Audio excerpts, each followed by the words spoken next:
Well, hello there. Believe it or not, Bone was, one of those bad kids, those teenagers that would just do all kinds of crazy dares and was just all sorts of trouble growing up. But he was good at it. He was good at it. He never got caught, never arrested, never any of that stuff. So whereas I pride myself in the fact that I've never smoked, never drank, never did drugs, I'm still a virgin, guys. I'm as clean and as just precious as can be. Okay, one of those was a lie. I've got kids. Okay, you caught me. So, basically, I wanted to share this story. So, I was never caught for any of the things that I did do. But I was framed one time, and I had to do community service, and it was considered a misdemeanor. I had to plead no contest, and I wanted to share this story with you in case any of you guys were little jackdicks like I was as a teenager, just into all sorts of little hoodlum, mischief and stuff. I solemnly swear I'm up to no good, JK, I'm sorry. So, we'll see what happens. First things first, me and my friends were hanging out one day at my neighbor's house. My neighbor, Mark, he was awesome, he was gay. So I wanted to throw he's gay in there just so you guys know, because you know how cool gay people are. So, he was out of town, he was on a cruise or something, swimming with the flippin' dolphins or whatever it is that, he did. And he was gone, so we were over there. Like, I had a key to his house. Like, he was family. He was the mother I never had. You know what I mean? He was awesome. You know what I mean? And so we were hanging out over there. We were playing in his driveway because, well, his car was gone. He was not there. So me and my friends are playing in the driveway. So there's my house. He's on the left side. And on the other side of him, like Mark's house being the middle, were these redneck motherfucking Duck Dynasty Honey Boo Boo motherfuckers. And I tell you what, man, these guys are just disgusting looking, as pure redneck as you can get. My family's redneck. My family's from Kentucky. There's redneck, and then there's this tier below that can't even spell what it is. They don't even know what they are. They're that next tier, and that's what they were. So I go out, we're playing, the ball ends up in the front yard, and he says, "Get the fuck out of his yard, what are you doing over there?" With not so many teeth. He slurred a little bit. But, seriously. So he's like, "What are you doing over there?" And there's a fence between us or whatever. He said, we're allowed to be here. We're playing. We can do what we want. I have a key to his house. You know what I mean? So I'm like, I can do this. And then he's like, "No, you got to get the fuck out of there. I'm going to call the cops." I'm like, "Call them." And, of course, being me, the smartass that I am, I'm like, "Okay, have fun with that." So, he came back out instantly. He came back out with his big Great Dane, right? Trying to intimidate us. And whether or not you know this or not, I grew up around animals. I've had to fight off quite a few dogs. We grew up in a very, very, I guess, pit bull dominant area. There was a lot of fighting, bait dogs, everything like this. I'm used to rescuing dogs, saving dogs' lives. This is what my mom's passion was. I may go without eating food, but the dogs always had their pedigree. You know what I mean? I'm used to around animals. I said, "Dude, you let that dog down, I'm going to kill your dog." And understand, I'm like 15 years old, and I don't have a problem with dogs. Most people are afraid of dogs. I don't have a problem with dogs. Now, guns fucking work me up, but I don't have a problem with dogs. So I just straight up, and I called his bluff. I'm like, "Let the dog go, see what happens." Comes back out just a minute later with a gun and just aims it at us. And I'm like, well, damn, that escalated. I fold. I'm like, what do I do? So we're just like, no, okay. We just turned the fuck around and ran back to the house. At that point, I called the cops. I let them know what was going on. Of course, they did whatever they wanted. They told lies, said we didn't do any of that stuff because you have 3 15-year-old kids and then a husband, a wife, and an of-age child or his son there at home.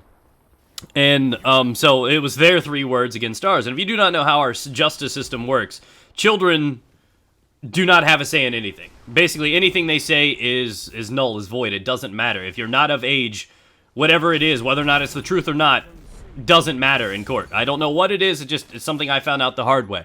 So that escalated.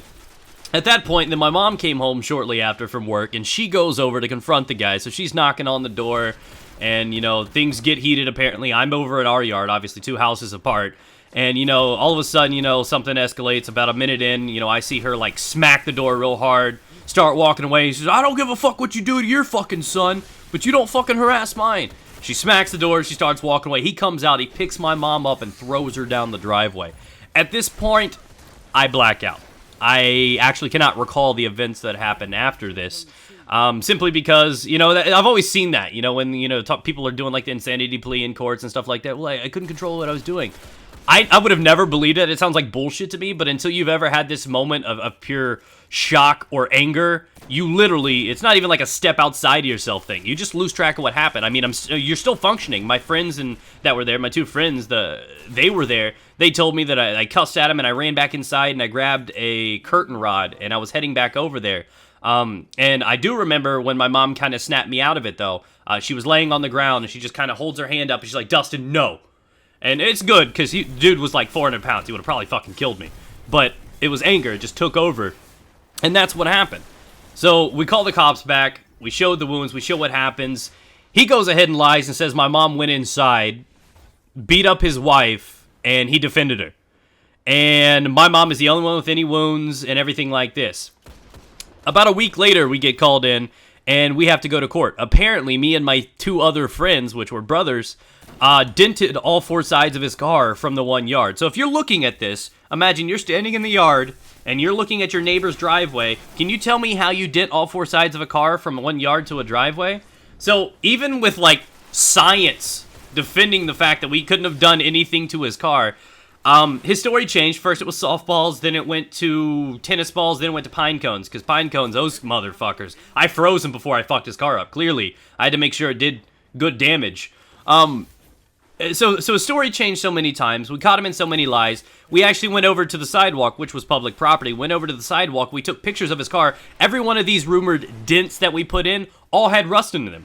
So again, where science is on our side, we proved that it wasn't. Now, I would straight tell you guys. I mean, I've already served the time for it. If I had done this, I mean, I'm not lying. This was exactly what happened. We never touched a car. Not even once. Like, we didn't even act like we were or anything. So he went ahead and lied. He went ahead and scammed. And he had a neighbor that lives like 5 houses down that apparently was there that wasn't there during any of it. Lie and vouch for him, said he was there, and he heard us throwing things and hitting the car, and he came out and confronted us too. He wasn't there. And this is where things got juicy, because you like totally got a neighbor involved that wasn't even there. Lived like 6-7 houses down on the end of the street. So they just stacked up their defenses. They had scam, they had fraud, they had all this lined up, ready to take us out. And then, in the midst of this, we go in there, we had to do this, and, my lawyer, whoever, what do you want to do this? She comes and looks at it, she's like, you're a kid, your word's going to be nothing, they're adults, you're going to have to plead no contest. And I'm like, what's no contest? She's like, it's kind of like a lesser form of guilty or something. I'm like, but I didn't do it. But she said, the law's not going to be with you. So at that point, I had to serve time in, community service for something like that. Actually, I had the option. My mom had to pay, like, I think it was something like $4,000 in damages, and I would be fine, and when I turned 18, my record would be expunged or whatever. But I decided myself, with initiative, because I knew how hard we were for money, we didn't have a good chance growing up, I decided to work it off. So I had, I think it was 3 or 6 months of community service to do, certain hours or something like that, and I decided to elect to do that. Now, I had 2 friends, their dad, had good money, sold weed, and did drywalling, and there's some good money in both of those, believe it or not. And, so he paid it off for them, and I had to do the community service. And it was really, really cool, because this is where part 2 of the story kicks in.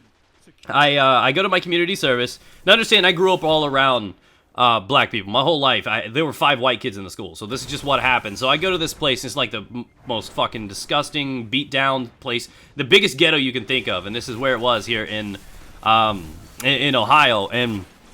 And so we're there, and he's got this little after-school program for kids after school and stuff like this. This little facility, I forget what it was called. It was kind of like a church, and this was a reverend that ran this. So I get there, and I meet the reverend and everything, and I walk into his office, and there's nothing but pictures of black Jesus everywhere. And it actually caught me off guard, because even despite the fact that I was pretty much only raised around black people, I've never seen a black Jesus before. And I was like, what? So that was really, really funny to me. It was really, really cool. And I mean, I like seeing the different cultures and the different, aspects and everything like that. But I walk in there and I look at him and I'm like, why are there so many black Jesus? And he just laughed at me. He's like, because Jesus was closer to black than anything. And I'm like, okay, well, whatever. I'm not going to throw pine cones at your car or anything. So, he was a good guy, nice guy, and everything like that. We ended up actually working out a deal. So I served about a month of community service through him like I was supposed to. And the good reverend, would, kind of scrap off 2 months of that if I would paint a dolphin. Let that sink in. I had to paint a dolphin. Yeah, he wanted me to do a mural. He found out that I had an artistic side, so I painted a dolphin on the wall, and he skimmed 2 months of my community service off, so technically he had to lie to say that I could do that. Or at least the deal was supposed to go through like that. Whatever. I actually enjoyed it. It was a cool place. You know, I was able to go in there. They had like a pool table and everything. I'm like, shit, is this what after school is like? Why am I even going to school? Why can't after school be school? So it was a cool experience. You know, lots of cool kids. It wasn't as bad as you thought the kids would be. The area was really, really bad, but it was a great experience. I thought I'd share that with you guys. So, you know, I guess karma came around. I was a bad kid. I needed that. It was a good experience. I saw exactly how the system works, how even though we were a complete victim, he lied out his teeth. Like, nothing remotely close to throwing things at cars ever happened, but he lied about it. Just to rub salt on the wounds, about a month after that, he took that neighbor that supposedly saw everything, air quotes, they took them on a cruise, their whole family. So with the money that they earned from us and from the other ones, like the $8 grand they got to repair their car, which they didn't even fix their car, they just left it be the same shit it was before, you know, we damaged it. They took them on a cruise to the Bahamas. Yeah. Yep. Fuck the system. Anyways, guys, hopefully you enjoyed the gameplay commentary. Let me know. Be sure to hit the like button if you did, and I will catch you with another video tomorrow.